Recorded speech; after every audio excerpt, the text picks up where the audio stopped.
Hello again, everybody. My name is Brian Anderson, and I'm an editor over here with Marketing ID.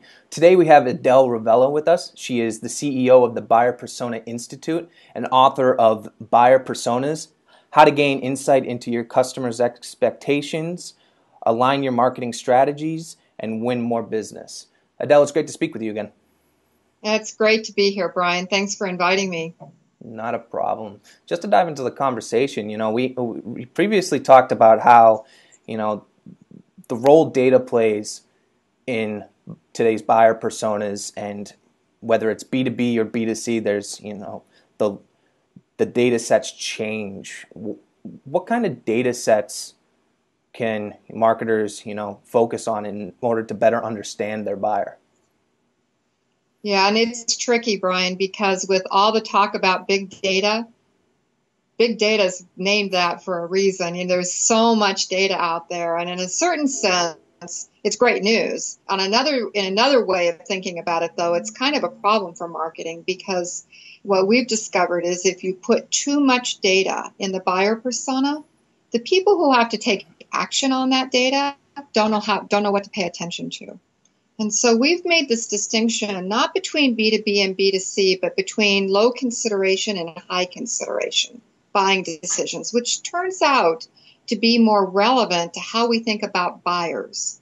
And then what we've said is, if it's a low consideration decision, it's probably a pretty good idea to really focus on the kind of digital data we can collect through online transactions and a retail point of sale, because that's appropriate. It's low consideration. I walk into a store, I grab something off the shelf, I'm good.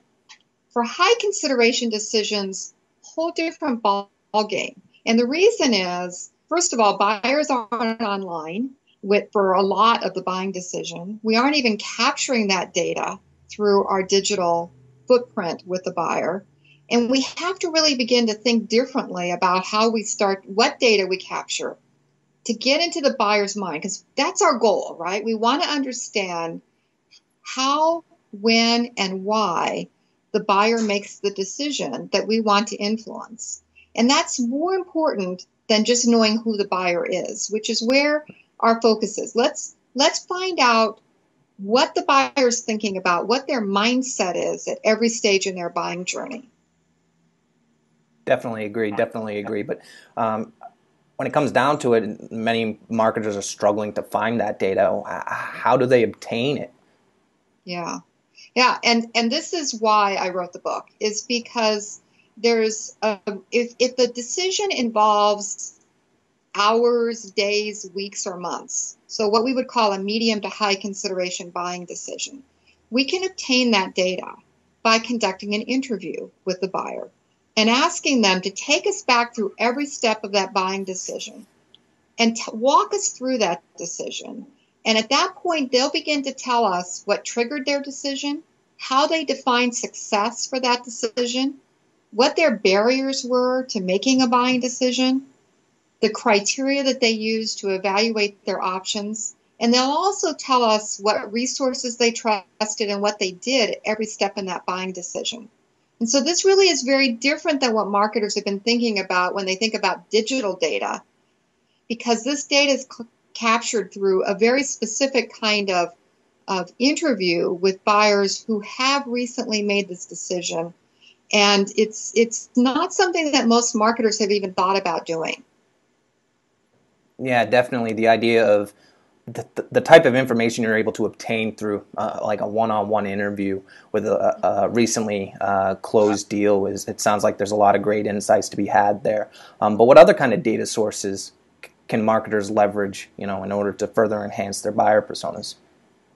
Yeah, so a recently closed deal, but also recently lost deals and interviews with people who haven't even considered your company. Right. So it's about finding these people who have, for whatever reason, invested in solving the problem that you address. And that's the key to the interview process. And then once we have that data, we can look to see the patterns and trends across that data. And we can start to see if there's any correlation to what we would typically think about when we describe a buyer persona. Is there any correlation to their age, to their gender, to their marital status, to their education, to their role in the corporation, to their industry, to their geography? What's unique about this recommendation for buyer personas is that we start with the buying decision and we understand that buying decision.